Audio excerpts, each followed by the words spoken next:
whatever way possible, we're not going to get the same mixture we got before. We're going to go from having 100% to a 50-50 mixture. So the reprotonation events can be completely statistical.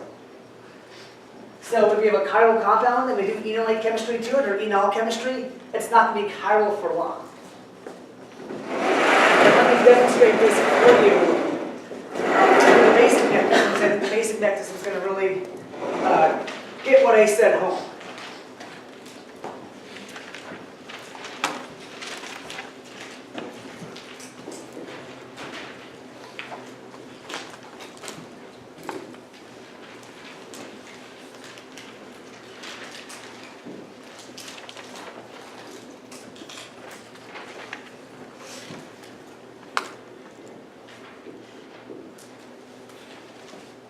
Anyone tell me what this molecule is? Oh, let me make the free acid. Free acid amine. Can anyone tell me what this is? Anyone's taking biochemistry? Exactly, this is valine. So here's just an example of an amino acid. And why am I showing you this? Just so this is an industrial process. We can get the S amino acid really easily. Why is any S configuration of any amino acid really easily to get? Because that's the proteogenic form. All of the amino acids in us that make up life are the S conformation. So if you need to do chemistry in the S amino acid, you can go to GNC and buy some of that protein. I wouldn't recommend that. You guys know my feeling on some of those things, but it's readily available. But what if you want the enantiomer? What if you want the R amino acid? Can anyone tell me why we want the R amino acid? Drug discovery. So we can't make drugs based on L amino acids because they'll be recognized by the proteolysis machinery and will be metabolized before they get to the target. So we can't make drugs based on L amino acids. However, we can make drugs based on non-proteogenic, what we call D or R amino acids. And the reason we can make drugs based on the non-proteogenic amino acids, so the enantiomer of proteogenic amino acids, is because the cellular machinery can't recognize them. So we have all these defenses that see proteins and degrade proteins. We eat protein, we degrade proteins, and that's metabolism. If you were to eat a protein based on D amino acids, nothing would happen because the cellular machinery wouldn't recognize it. And so what medicinal chemists have done as a trick, if they want to make a drug based on some kind of biological peptide that's got great activity, they'll make the enantiomer of it. Oh, they'll make the diastereomer of it. Trying to keep the key residues in place, but changing it slightly using the enantiomeric amino acid so that the proteolysis machinery doesn't recognize it. It's a little bit more complex than that. But it's a common thing done in med chem, and so D amino acids are really in high demand. How do we make D amino acids? Well, we take the L amino acid, so here's the proteogenic value, and we take a base. Common base we use sodium hydride or something that's reasonably strong.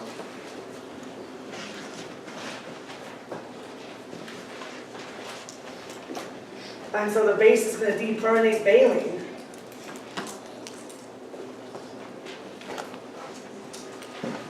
Ignore the amine here. Realize this amine is a pK of 35.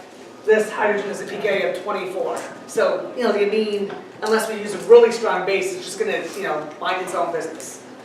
This is going to be more acidic than this NH.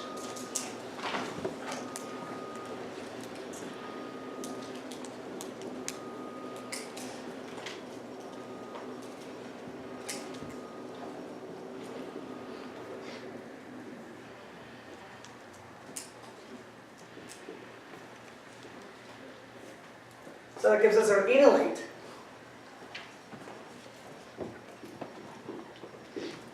And so we destroyed the stereochemistry. And then when we take our enolate and add acid to reprotonate it, we're going to go from 100% one enantiomer to a 50-50 mixture of both enantiomers.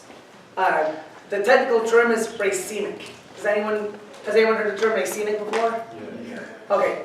I'm not sure how they put it up in 232, but we go from having an enantio pure mixture of one enantiomer to a racemic mixture of both. Yes? ISO. You didn't Oh. complete this sentence. Sorry, I was talking before I finished the structure.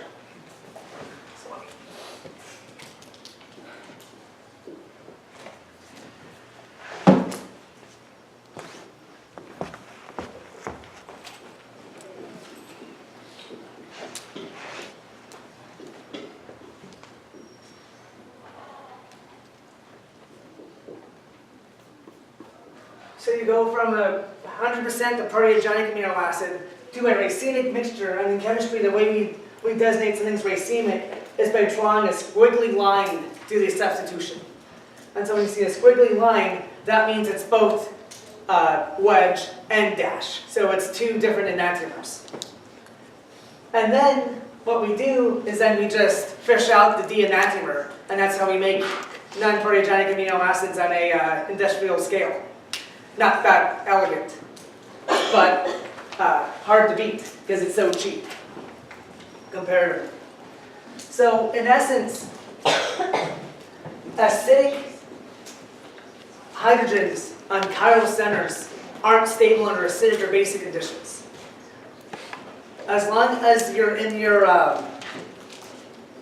as long as you're under neutral conditions or reasonably neutral, you're fine.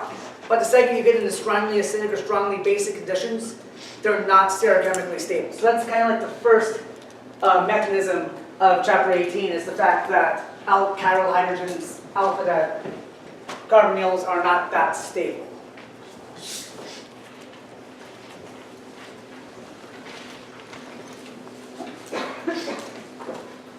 So if you think of this as a reaction right here, this is the enolate attacking a proton as the electrophile.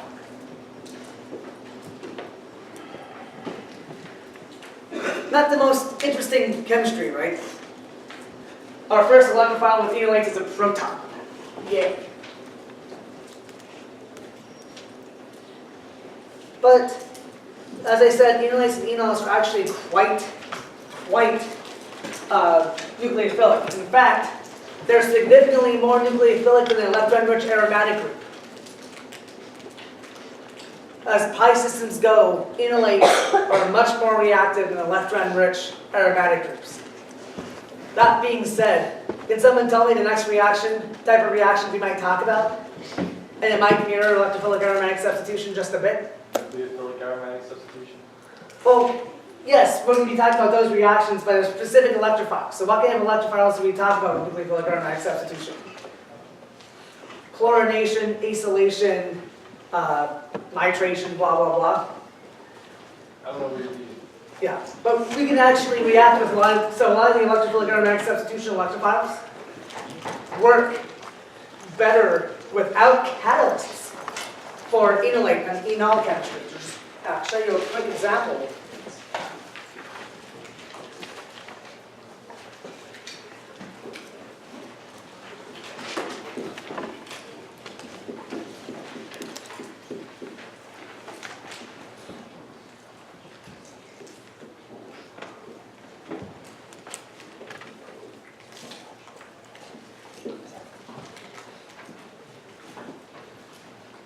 So what you can do is if you take acid and a halogen, I2Br2Cl2, the product you'll actually get out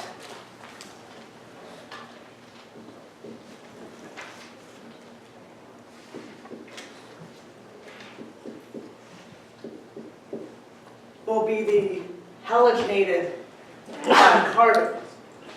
So in this case, under acidic conditions, what's going to happen for this mechanism is the first thing we're going to do is we're going to form the enol.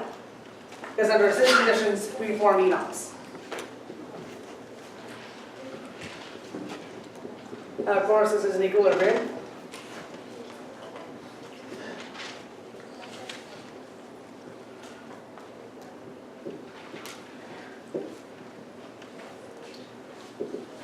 And now the enol can actually attack and activate a halogen. So for electrophilic aromatic substitution, we needed Lewis acid, like AlCl3, to activate X2. In this case, enols and enolates are so much more reactive, we don't need to activate the halogen. We can just attack it directly.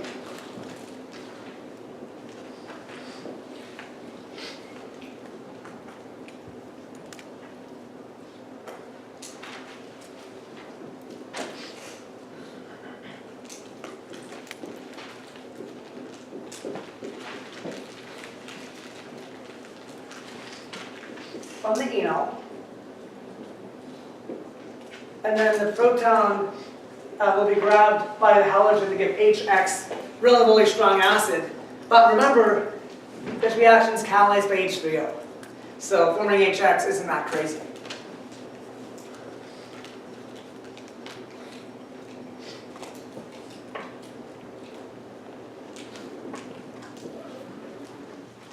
So this fluorination gives us the monohalogenated product. And just to give you an example, this will do it across the bottom of the same room.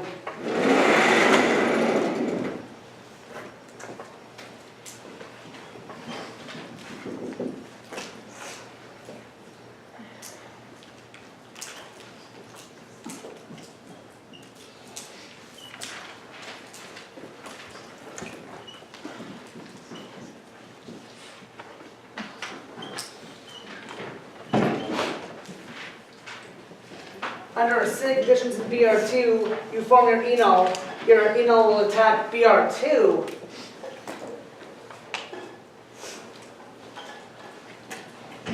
And that will give you a monobrominated alpha carbon.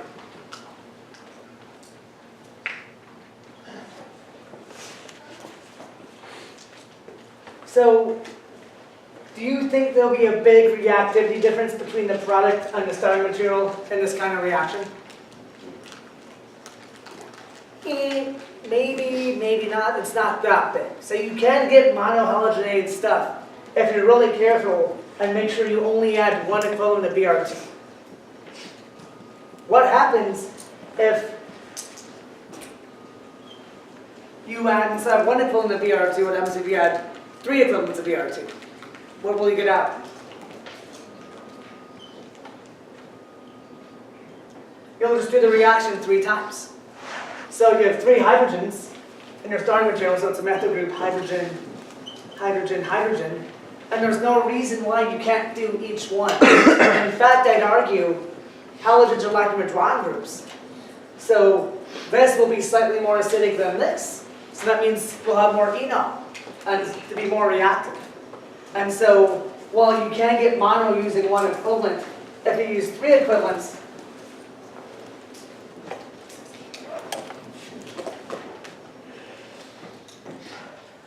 you'll eventually put bromines, replace every alpha carbon, alpha hydrogen with a bromine. So you go from CH3 to CBr3.